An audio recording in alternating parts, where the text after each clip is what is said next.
I think the coolest part. Click on the little sandwich button, scroll down, you can see your members, all the events, but the mini master classes, that's what's going to set this apart, along with the master classes that are coming. But now you can click on the mini master class that you like. It's broken down into sections. You've got the process here. You can scroll down, watch the video if you want. They're not very long, they're about 5 minutes each. And you can go and click on the PDF, and there you have all the notes for that specific mini master class. To me,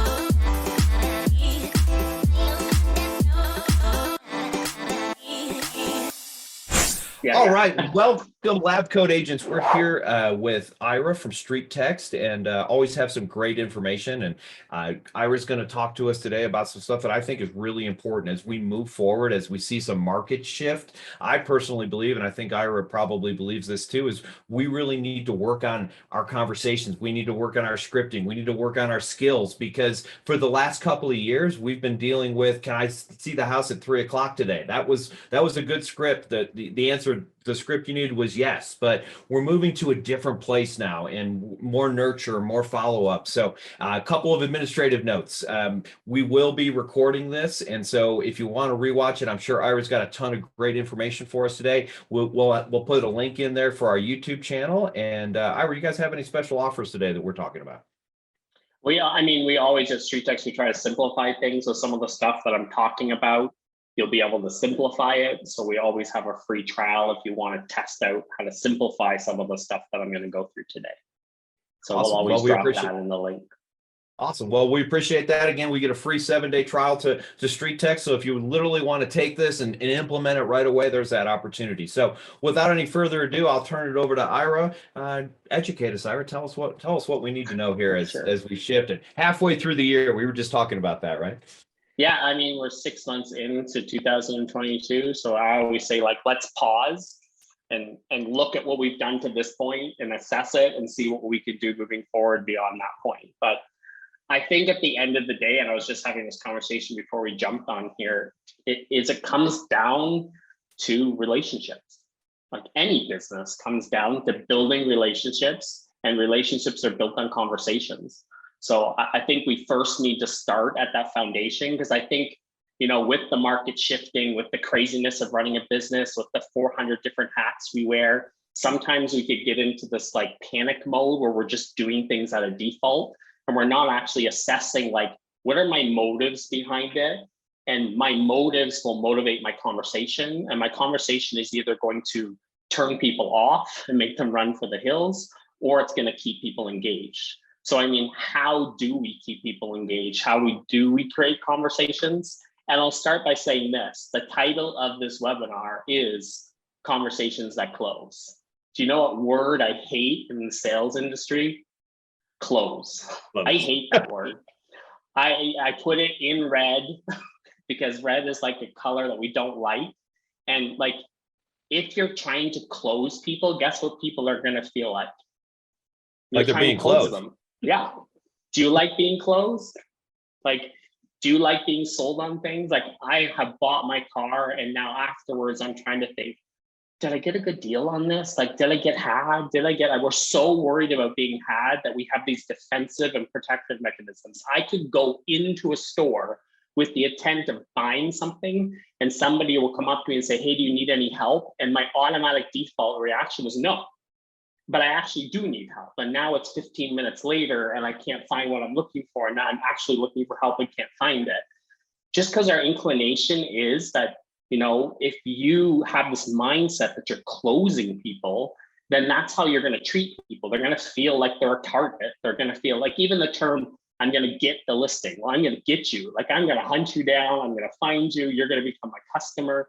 So it's like positioning, like the quickest way to end a conversation is to make people feel like you're trying to close them.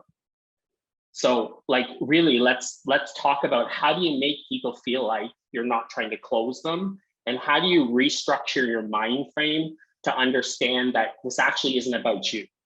You get what you want to give other people what they want. And if there's any time in our history where people are like anxious, nervous, confused, have so many decisions to make, they're so all over the place, if you can show up and help me simplify my thoughts, help me make rational decisions, if you can show up with a sense of calm, you're going to win. You're going to win in this conversation. But I think we can get wrapped up in it. Like, we're running our real estate businesses. We're not calm. We're freaked out. We know the market's shifting. So when the lead comes through, our initial reaction is like, oh my God, I need to close something. Like, I haven't closed something in like 3 months. So our reaction comes from that place of scarcity rather than that place of abundance. And I know you speak to that all the time, Brian. Like, you're big on relationship and people at the other end of it. So feel free Absolutely. to jump in as I'm adding here.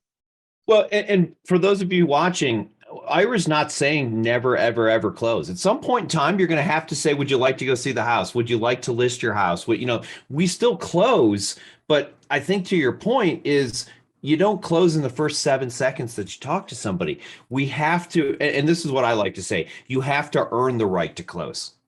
And if you earn that right by building that relationship, having those conversations, then closing is easy. And by the way, it doesn't feel like closing. One of my favorite things somebody said was the best close is one that's high pressure, but appears low pressure. We want people to feel comfortable we have those conversations. So absolutely. So anyway. Or people ask you to close them. Like, they ask you, okay, when can you come over? Like, when can you do the appointment? If you're putting the conversation in such a way where you're putting them first, you don't even have to use the close statement, because they're going to ask you to come because you've assured them that your intention is to put their needs first as opposed to your own needs first. So it's like, how do we build those conversations? And I always say this too, you have to love relationships. Like, if you don't like building relationships and meeting new people, what if you work really hard to close someone and you don't close them, but you build a friendship? You build are you willing to just have a relationship? Because what's going to happen? They're going to refer you to their friends. Like, they might not use you. They might end up loving their home and wanting to stay put. Are you going to cut them off? Like, okay, we built some good rapport here, but you're not selling your home, so you're out. Like, that's not a good way to live life. You want to, like, if I end up with a bunch of friends at the end of this and a business where I've closed a bunch of people, I feel like it's a good balance of winning in the long run. Awesome. But like, let's take it back to just the basics. Like, what is the definition of a relationship? It's when two or more concepts or objects or people are connected in the state of being connected. So you're connected about something. You have to connect over something. And oftentimes we want to connect over growing our real estate business. But if you want to connect with people, you have to offer them something that they want in order to start that conversation. I always say, you have to sell people what they want in order to get what you want. Or you have to sell people what they want and in order to talk to them about what they need. What they might want is to list their house for a gazillion dollars above it. So you might start the conversation around the fact that they think their house is worth this much and it's not actually worth this much. But let me talk to you about that first. I got to start a conversation and earn your trust so I can educate you on this. Actually, it's not going to bode well for you. Like, let me help you make a more educated decision. You might want this, but now that I've earned your trust, let me tell you what you need. You need out of your house, you need this, you need this, you need this pricing in order to not be on the market, and all those different things that you bring to the table as an expert. And then everything starts with you hit on something really important. That you said this word. We have to go back to being experts. We have to go back to being educational salespeople. And I think that's really important, because right now, what's the number one thing? And I'm hearing all over the world, and I'm sure you are too, it's uncertainty. And our job is to provide certainty with facts and information and value. I heard you say value, and I think that's really important. Yeah, and that's going to be one of the points we speak to as the first one, being value. But at the end of the day, it all starts with conversation. Like, you build relationship by having conversation, and conversation is a two-way street. And sometimes I think we're using social media. I have conversations with people at times where I ask them if they're using social media to build their business, and they tell me yes. And then when we get a little bit more down the rabbit hole, they've hired someone to do social media content posting from them on their page. And I said, well, how's that going for you? And they're like, well, I've spent a lot of money and I put a lot of content out, but it hasn't really resulted in any sort of business. And I said, that's because you're using social media as a billboard. You're putting content out there that, you know, just displays what you're doing, but it doesn't actually start a conversation. What you want to do is you want to be going into social media and triggering a conversation that allows me to continue on building the relationship. So we're going to talk about that. But is Facebook still a good place to start conversations? Look at this slide. People are still on Facebook in droves. Actually, they're coming back to Facebook, the younger generation, for Marketplace. They're selling stuff on Marketplace. Like my sister, who's a lot younger than me, my half sister, messaged me on Facebook. And she's like, I'm sorry I missed this message, because she doesn't even have Messenger downloaded on her phone. Like it was from 6 months ago. So I said, oh, you're back on Facebook like the old people here? And she goes, well, yeah, I moved and I'm selling some stuff on Marketplace. So the younger generation is coming back. People are still on Facebook. And if you want to create conversations, you need to go where people are. And so one of the top places to go, it is still Facebook, even though all these other things are popping up and there's cool places to meet people. But I like to say, go where the most people are, so you have the most opportunity to create conversation. But let's kind of talk about this, and I already alluded to it. You know, an ad is a good place to start a conversation, but a lot of times what people do is they want to put their brand in their ad. Or I was just talking to somebody who's setting up a buyer lead ad to meet some buyers, and she's scared to miss out on a neighborhood. So she wants to put her buyer ad to cover like any possible client she could ever have. So she's like, can we do this neighborhood, that neighborhood, this neighborhood, that neighborhood, this price point to this price point, this, because she has this fear that if she doesn't cover someone, she might miss someone. I said, well, you're speaking to your need. Like I'll sell anything. Like I'll go anywhere, I'll do anything in real estate. You're not speaking to the person who's scrolling on Facebook, who is not like, I will move anywhere, I will pay any price, I will do anything. They know where they want to move somewhat. They know the time frame, they know the type of thing they're looking for. So your ad needs to, if you want it to start a conversation and garnish a click, it needs to talk to the need of the person who's scrolling, as opposed to what you need. So this is an example of what you need. If someone wanted to buy your home, would you sell it? And I can show you examples where people run this version of our ad in our StreetText platform, because that's what we do. We help people simplify ads and we have them built, and you can build them in 30 seconds. But what they'll do is they'll upload this image on the ad, and then you'll compare it to what I'm going to show you in a second, and the results are night and day. Like this one resulted in a $104 email. Like they had to spend $104 before someone gave you an email. Where the exact same ad run the exact same way, but with an image that mattered to me, resulted in a $3 email. So by the time they got to $100 spend, they had quadruple more, if I'm doing the math correctly, the amount of leads. Does that make sense? It does, and I think it's important. And here's the general marketing version of that, right? Specific is always more powerful than general. Yeah. Or I've heard riches are in the niches, like niches are in the riches. Like I'll show you an example of that just now. This is an example of that. So here's Kim Renshaw. Guess what Kim Renshaw loves? She loves ranches and she loves horses. Yeah, you think? So like if I'm living in her neighborhood and I'm scrolling through and I see this ad versus this ad, like which one's going to catch my attention more? Well, obviously, this one is going to attract people like that are interested in acreage. Like they're noticing those things. That's like when I'm shopping for cars, all of a sudden I notice every single car on the road. If I live in a particular area, I'm going to notice that's what this map image over here does. I'm going to notice where I live as I scroll through my feed. Even better, we've seen a lot of people using this map now, but with tons of dots all over it. And dots are kind of alarming. They're like, what's going on? Why is there so many dots all over that map? And I live there. You've now piqued my interest. What about Wendy? She actually took an ad and did this one with the two main sports teams in her area. Do you know how many addresses she got on this? Like 96 cent leads. And people submitted their home addresses like crazy. And she put them on HomeBot. Don't know if you're a HomeBot, but we'll talk about those types of things. So she just gave them something that's interesting to them, and people scrolled through their feed, and because this ad spoke to them, not to what the real estate agent wanted, they got more leads in total. And it started what? A conversation. A good ad on Facebook starts a conversation. Do you know when a billboard matters? Know when your presence or your brand matters? When you've established a relationship. Like, I don't care about your brand until I know that your brand cares about me. So if I clicked on your ad and I got a memorable response from you, now I'm starting to learn about your brand. Now retargeting and all these other things that can happen in my feed with your face and your brand start to mean something because you did something memorable that mattered to me at the beginning of the relationship. Does that make sense? I'm seeing chats. If there's anything in there that I need to see, I can't see it when I'm presenting, so you can let me know. But so that's kind of what we do at StreetText. So if you struggle on Facebook, it's the labyrinth of frustration and confusion. We get it. You need to drink like heavily if you're going to try to launch an ad.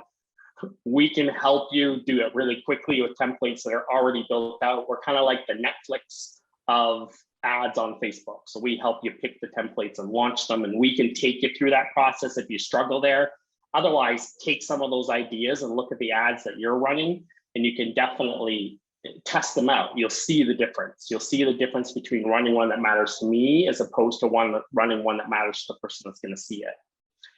But it all starts with the conversation. So the top, the Facebook ad is the click that starts the conversation. And this is where most people like drop the ball, is this whole idea that like, now that I've got the click and the person's come through, do you know what I meet a lot of? I call them lead hoarders. They just hoard leads. Like they jump from thing to thing to find the perfect lead, and they never find the perfect lead, but they've spent a lot of money and they have a ton of people that they've basically thrown in the trash, because when they tried to start a conversation about coming over for an appointment, the person responded negatively. So then they just chuck the lead out. They're like, okay, well, let's move on to the next person. So we really don't want to become lead hoarders. We want to become people who become really amazing conversationalists, like really make an impact. And I'm kind of going to break it down to this. Do you know this stat? The human being's attention span has now diminished to less than a goldfish. And be truthful, we've been on this webinar for what, 18 minutes? How many times have you looked at your phone? How many times have you clicked at something else? Like, it's really hard to keep people's attention nowadays. Like, I notice it with myself. Like, I try to go and sit without my phone just to like focus on a moment instead of being all over the place. So we're living in what's called the attention economy. Like, we're living, Facebook can sell you advertising. Why? They have people's attention, because people are here all day. Like, I'm not even looking at billboards anymore in my car. Like, I'm looking at my phone. So it's like people's attention are short, their spans are short. So we have to learn how to grab people's attention quick and make a really good first impression quick. And sometimes we have to show up in multiple ways. And we're going to talk about that. Like, you can't just, pursue a lead in the way that best suits you, because that might not be the way I communicate most frequently. So are you willing to do things that stretch you and make you talk to people in ways you're not normally used to talking to them? So let's go through it. That's a really bright yellow screen for me. I don't know about you. It makes my eyes go all weird. Do we have your attention? Hello. Attention economy. Yeah, now we've woken you up. So 4 ways.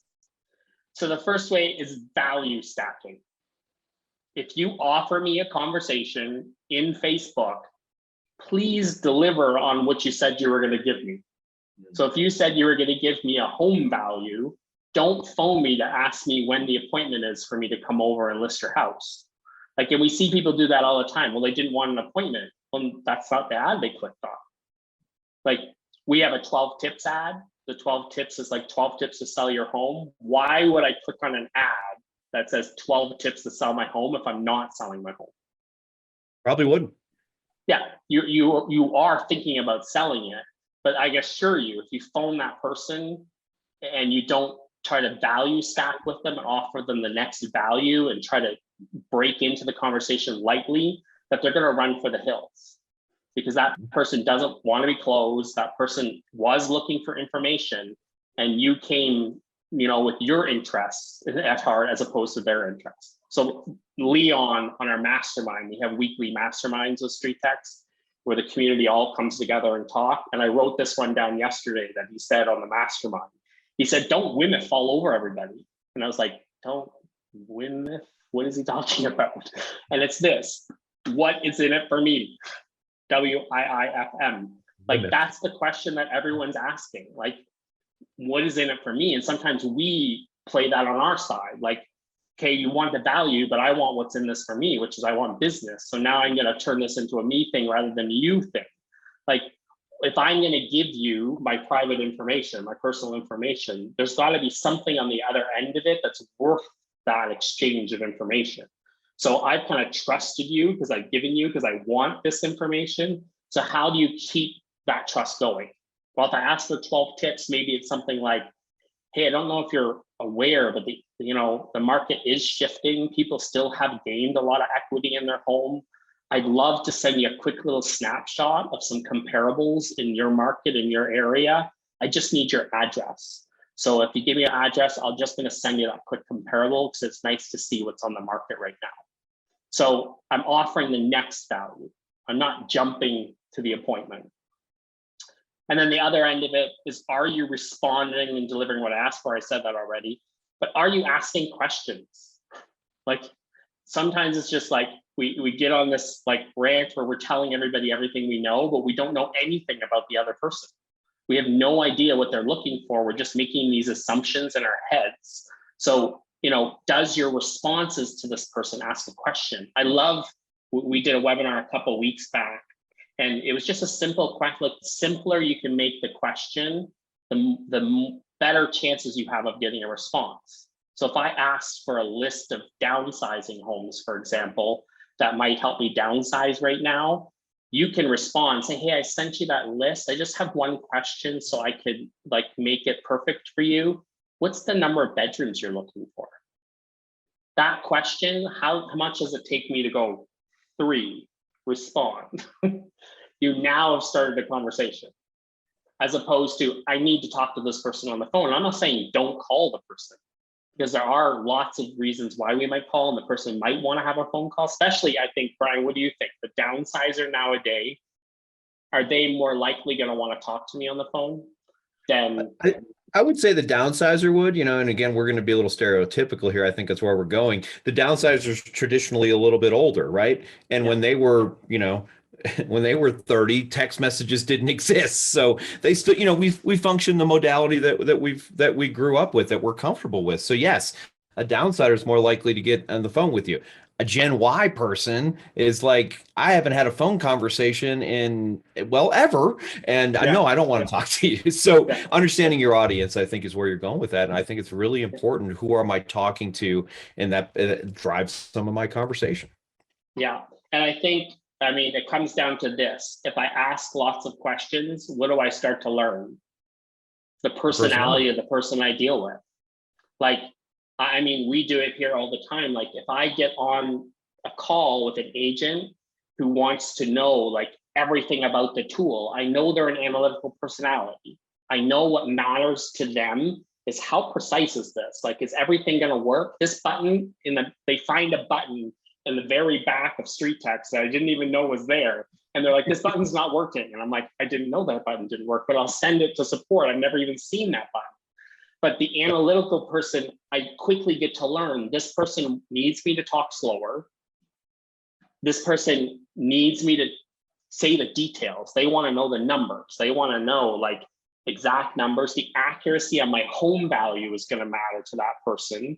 So I'm going to make sure I say to them, this is just a guess. Like, the internet can be all over the place, and we could totally shift this. And I understand accuracy might be important to you, even if you're a year off from selling, or you're not even sure what you're doing. I have no problem coming over to give you that accuracy. So when you create a back and forth dialogue, it gives you the opportunity to discover who's on the other end of the conversation, to cater your response to them. The dominant person, they're going to want you to move quick. They're going to want you to talk business. They're going to want to like, okay, yeah, they might be the person where you're like, hey, I'm actually in your neighborhood on Thursday at like in the afternoon at around 3, like I can pop by and take a look at that.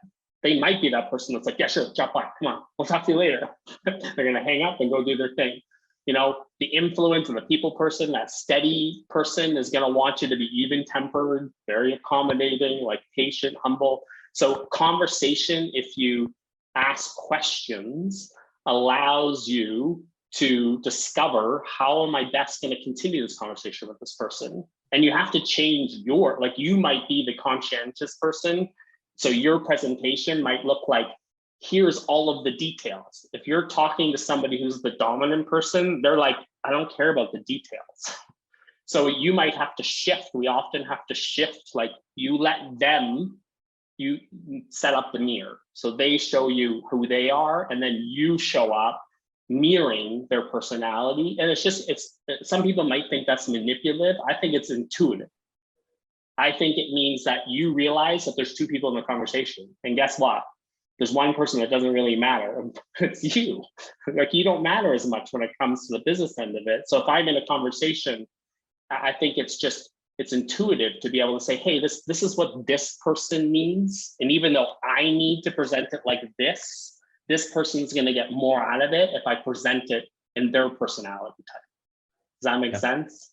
Yeah, and it's so important for people to understand what you just said, because here's something I heard someone say, and I've said it for the last 15 years since I heard it. In a new relationship, someone's going to be uncomfortable. Choose to be the person who's uncomfortable. Make the other person comfortable. Communicate into them the way they want to be communicated with. Because at the end of the day, you know, let's say you take your high D personality. If you're a high D personality, as many real estate agents are, that's only 10% of the population. What are you going to not sell the other 90%? So yes, part of our job is to be an actor almost. And it's not to be non-genuine. It's just to understand, do you have the capacity to communicate in numbers if you're a low C? Yeah, I'm a low C, but I can do numbers. Why? Because Ira's a high C and he needs them. I don't know if Ira's a high C. But my point is that choose to communicate the way that they want to be communicated with. People feel comfortable with people who are like them. Yeah, I think if you spend some time working on your emotional intelligence, you'll be surprised at how far it goes. Like when I started to learn about these things, I realized I was doing them intuitively. It's like, oh yeah, I do that. Like that, I've noticed that because if you take heed to the person that's on the other end of the conversation and take more time to ask questions than listen, and I'll talk. I don't know if they're on the cover of Time magazine. There was a story many years ago, and it was two people flying on a plane. It was an experiment, and the guy on the plane basically was talking to the passenger beside him on the plane the entire flight from New York to Los Angeles. And the entire way, he didn't answer one question more than a sentence. His job was just to ask the other person questions. So the entire flight, he asked him, like, where do you work? What do you do? How long have you done that? Do you like that type of work? Like, that's really cool. Do you find that interesting? Like the entire flight, they talked to this person. So they got off the plane, they landed in LA, the two people walked off and they interceded and grabbed the one person. Hey, we're doing an experiment. You know, we're talking to people about, you know, strangers and conversations. Did you have a conversation with the person on the plane beside you? He said, actually, I did. And they started to interview the person. Well, guess what he said? What did you think of that person you were sitting beside? He was amazing. He's like one of the most interesting people I've ever met. Like I really liked him. What was his name? I don't really remember seeing. Like, what does he do for a living? I don't really remember. Why was he the most interesting person you've ever met? Because he let the person talk about them. And the cool thing is when you let me talk, sometimes you help me solve my own problems. So as a real estate agent, guess what happens when you let people talk? You find out what is their problem. And if you just guide them with more questions, guess what they start doing? Coming to the conclusion that maybe you wanted them to come to, because you allowed them the chance to talk and you've heard what is their concerns, you've heard what their needs are. So now you've started to piece together the pieces of the puzzle to continue the conversation. So, and I think what we do naturally is our inclination is we're nervous. So what do we do? Talk. Even in our messages, like I'm going to send you an email. that's 14 pages long because I got to cover every objection that you might have. Am I going to read a 14-page email? You know what? Which one of the emails that gets the most quickest responses, Wendy said, is the 3-month email on our drip campaign that says, hey, just wanted to know if you'd like an update on your home value. It's like a 1-sentence email. Why do you think people respond to it? One, I'm going to talk to it. She makes a really good first impression, so they keep opening her emails. But two, they think that she sent it because it's like 1 sentence. Like there's no formatting to it. There's no fanciness to it. So they're like, oh, she took the time to send that to me. Yeah, actually, I'd like to. Or no, I'm good for now. They get a higher response because they feel like it's just more simple. It feels like a human did it. But well, and to your point, I can read 1 sentence, but I'm not going to read 15, right? yeah, exactly. Yeah. And we'll speak to that too. So number 1 is value stacking. You can continue to provide value regardless. And I put of leads, and I put in brackets, humans. These are human beings. They're not leads. They're people that have needs. If they do not give you a response or give you feedback right away, are you just cutting it off? Because so many times you might have initiated a conversation, I just haven't responded yet. And my response is coming on month 3, but only if you're still around by month 3. But most of us are like, we play a short-term game. The lead comes through, they don't have what we want, which is the listing in the business, so we stop following up. And I think the agents that play a long-term game and know it's a long-term game just grow that much quicker, right? Absolutely. So the second thing, communicate through multiple channels. Are you willing to discover the best channel of communication for me? I have a lot of people say, I want more phone numbers. I want to be able to phone people. Well, there's a reason people don't give their phone numbers out. Like this phone, I don't know what's happened. I have 2 different phones. I don't know what's happened to this phone, but it's got put on some sort of list, like all day, every day, calls coming from every angle of Earth. I don't even pick it up because there's nothing that comes through on this phone that's an actual conversation. And like Brian, we were saying earlier, like the generation that's coming up is like, you need to text me to set up a time to call me. I'm not gonna, so maybe that's part of our strategy too. It's like, let's build a relationship over text and set up an appointment through text to call the person. So Absolutely. Think about multiple channels. So texting is the other way. Like if you're not gonna phone the person, texting is people are more comfortable and confident texting. You know, in StreetText, we have an assistant named Julie that does the texting on your behalf. Why? Sometimes an assistant is less scary to talk to than you, the big scary real estate agent's going to make me sell my home. So we have it set up that way. I don't know if you've heard of Smart Alto. We've done some webinars from them, and some of our users use Smart Alto, and they're like a text-based ISA company. So all they do is text-based, like following up with leads to try to set an appointment. They don't pick up the phone. They just text with people to set up appointments because it's a shift in the way that we do things nowadays. The other end of it is Facebook friends. Like we have people in our, like you get a lead and I can try to find them as a Facebook friend and make friends on my personal page with Facebook. Why? Facebook hides all your Facebook page content, like your business page. You have to pay to get it seen. My Facebook page is organic content. Do you know how many relationships I built with people online just on my personal page, sharing my life? Like I'm a real person. So the person might be hesitant to friend you on Facebook or accept your friendship on Facebook. But if you can get them over that line, you get to know people. Like I've gotten to just really like some people online that I've never met in person just because we jive. We think the same way. We love the same things. I've had some amazing conversations with people online because of that. So if you ever thought about Facebook, like we have somebody here at StreetText, Lacey, who she sent somebody a home value that requested one, didn't respond. She's like, I felt like the biggest creep in the world. And I found them on Facebook because you guys said to do that. And I sent them a friend request and they accepted it. She goes, and then I sent them a video in the video messenger. And I said, hey, it's Lacey. I just wanted to make sure you got your home value. These things sometimes land on the wrong spot. And I sent it to your email. Just let me know you got it, okay? Hope you're well. The person was like, oh my God, yes, I did get it. So sorry, I've been so busy. I've been meaning to actually message you. And that's how she got the listing, because she went that extra step in a different channel to create a conversation with someone. What about snail mail? Is there anything exciting in your mailbox lately, Brian?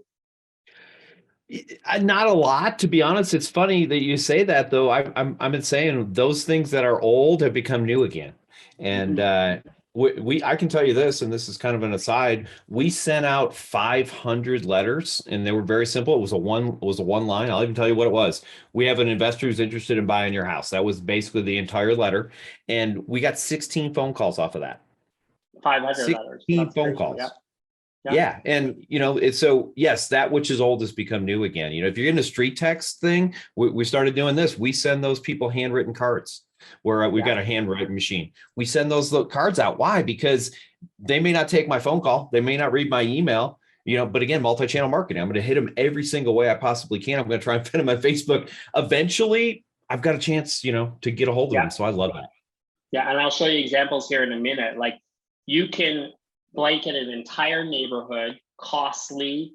You're landing on homes that aren't owners, they're renters, but you're just blanketing. And because you're doing so many at mass, your thing doesn't look personable. But if I clicked on an ad that was interested in a home value, and I put an address in, and I have a list of people now, and even if I want to hire a summer student to handwrite them on the front of it, like if I wanted to give a student a job for the summer, they can be like actually writing on that envelope so that when something arrives, it looks like this. Like that's going to stand out. I've received over 100, I've stopped counting, mailers from agents blanketing our neighborhoods. Yeah. And if this came in the mail with like a stamp, is that a stamp? That's what that is. A stamp on it with handwriting on it. I mean, my kids would be excited because they think it was a birthday card from grandma and grandpa. But they'd be like, what, this is my birthday? Like, we don't get this stuff in the mail. So I'll talk about it coming up. You want to appear 3D, three-dimensional. You want to come from every angle just because we're living in that attention economy. If I get this in the mail from you, you've made an impression, and I might not respond to you or start the conversation yet, but I've already made the decision that I'm gonna, like Donna Swansea talks about how she showed up at a listing appointment and saw her mailer that she had sent handwritten like on the person's fridge from a year ago. Nice. And so that person had already decided that she was the person, but they didn't tell her until they booked the appointment. So sometimes you're starting conversations, but you just haven't gotten the response yet, but you gave up. So they moved on to the next person or the next shiny object. So the third one is you need to stand out. You need to show up to three-dimensional. Here's the thing. Guess what the internet knows? The internet knows what you're looking at. The internet knows what you're interested in. Guess if I've started to click on, I used to be in the fitness industry for ages, and my Facebook feed was full of everything to do with the fitness industry. When I shifted over to like apply all that funnel stuff to the whole real estate industry and I joined StreetText here, guess what happened? My Facebook feed, I'm looking at it today. I have an ad from Remax. I have an ad for regeneration companies. It didn't take long for Facebook to go, he's clicking on a lot of these things. I'm looking at t-shirts right now. Guess what's in my feed all the time? I wanted a high quality t-shirt every single day. I didn't even think I typed it into Facebook. I think I said it out loud one day that I'm thinking about giving up coffee. Guess what's in my feed? Alternative coffee solutions. So here's the thing. We think that there's going to be this perfect ad that's going to get people that are only going to submit information to us. Here's the hard part, is if they clicked on your ad and they submitted information, whether they just did that now or they've been doing it for 3 months from now, Facebook's going to figure it out. And guess who else is getting their information?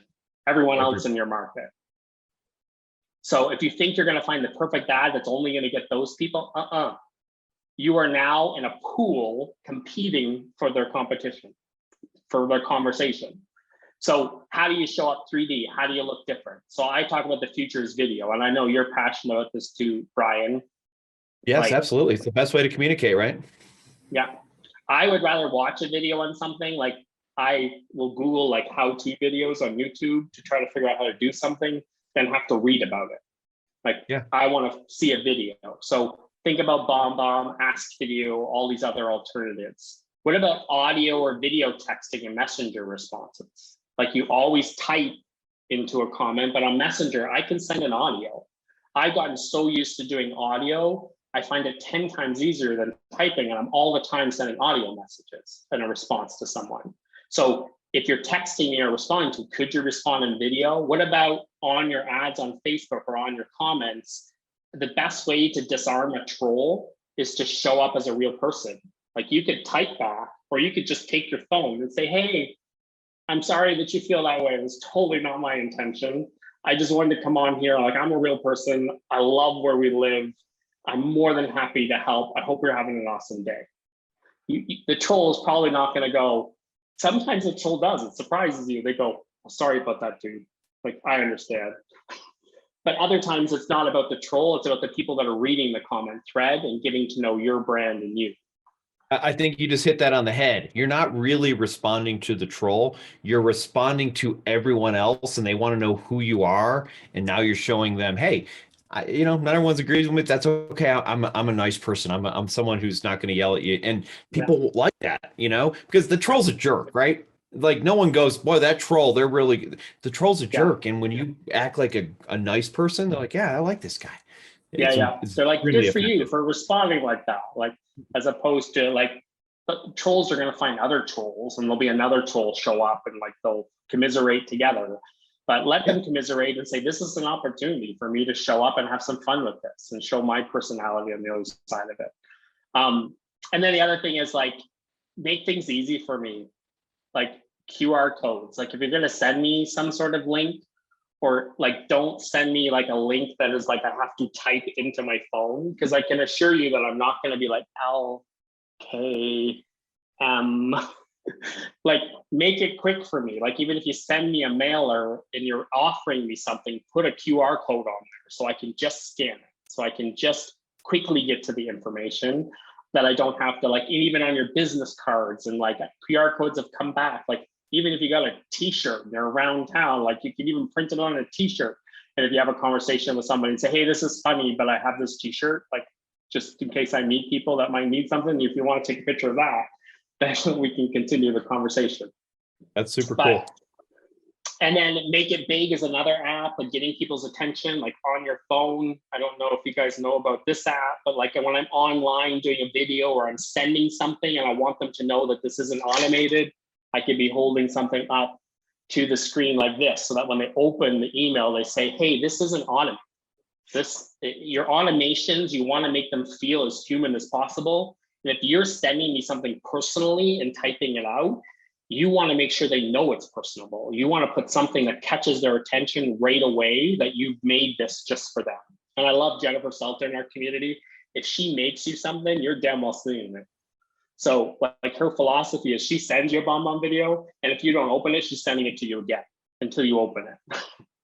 But love it. And then number 4, long-term gain. Stay top of mind with people. Don't throw away this lead quickly. So one of the things that we're like over the moon stoked at here at StreetText, because people have been asking for a long time, is we're just a couple weeks away from launching Retarget. Nice. So if someone has clicked on your ad, if someone has commented on your ad, even if you have a list somewhere else, you can pull it in and you can make ads specific to them. And they're going to value stack. It's not always going to be, hey, look at me, look at me. It's going to look at me. Hey, you were interested in the home value. That means you're probably interested in the 6 things you need to do before you sell. That means you're also interested in this and this. So now there's a bunch of ads that you're going to retarget those people with. So you can start to see who keeps submitting their information. In our beta testing, what's really cool is we're seeing the leads come through a second time and a third time. And guess what they're doing? On multiple submissions, they're adding more info. So they might have came in as an address only lead on a home value, but because then you retargeted them with an ad that talked about the 6 things you need to do to sell, they now added more information. And now you know, hey, this person's way more interested. They keep clicking on things. They keep getting things from me. So we're stoked about how the beta test is going. It's going better than we thought it would. And we're just excited to see how that keeps the conversation going. Bi-weekly, weekly relevant updates. Like I'm going to show you in a second one I get from Linnea, who's one of our community members. I'm moving quickly because I realize what time we're at now. community commitments and support initiatives. Like Kim Renshaw loves her Adopt a Road campaigns. So yeah, you came into me about home value, but I'm also going to send you, hey, this is really cool if you want to join us. We're down at this community event. Like show people, I want to work with somebody who loves where they live. So show people you love the community and love what you do. Showcase your small businesses, like give them like clues as to your best restaurants and things like that. HomeBot or HomeBeat, and in Canada we have HomeBeat and HomeBot. You have it in the States. Like put me on campaigns. If you haven't heard of HomeBot, it does automatic every 4 weeks, keeps you top of mind and keeps sending you the value. And then Facebook friending your leads, we talked about that. But really, this is what we've been working on, and we're really excited about it. I think we're going to do an upcoming webinar on it too. But when you capture the lead, they give you information about what type of person they are. So now we can serve up for as little as $1 to $2 a day. That's the thing about retargeting, is it can be a very small budget. And you can now tell Facebook, show them this ad now. So 6 questions to ask before you sell your home. The PDF's already built and everything. So now you're getting in front of the same people that already came through. 3 things to check before you buy a home, like keep serving them up value and giving them the opportunity to opt in, keep the conversation going. So we're so stoked about that. And then this is just an example I got from Linnea. I loved it because I'm on her email list because I've tested so many things out. But what I loved was the title, Market Shift, make what you need to know, or what you need to know for the week of 6/6/22. So I knew it was relevant. Like I knew she said, and right now the market shifted. So I was like, and then what I loved is look at this, 3 like outlines. Guess what people like? Why am I presenting the 4 things to do? People like lists.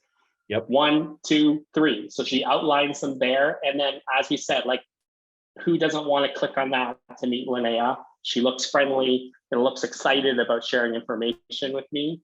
So she sends these weekly updates of the market right now. Like this might be a time more than ever where you might have to do more frequent updates because it is shifting so quickly right now. And then those are the 4 things. Better to educate, right? So yeah.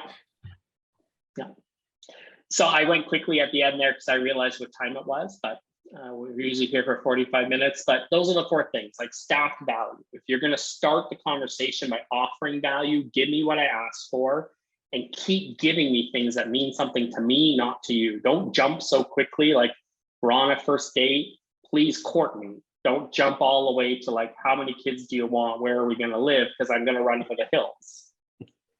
Communicate through multiple channels. Like, exercise your emotional EQ and start figuring out, like if I'm used to always picking up the phone, maybe it's time to text. And if you're not great at texting, hire people like Smart Alto to do the texting and setting the appointments up for you.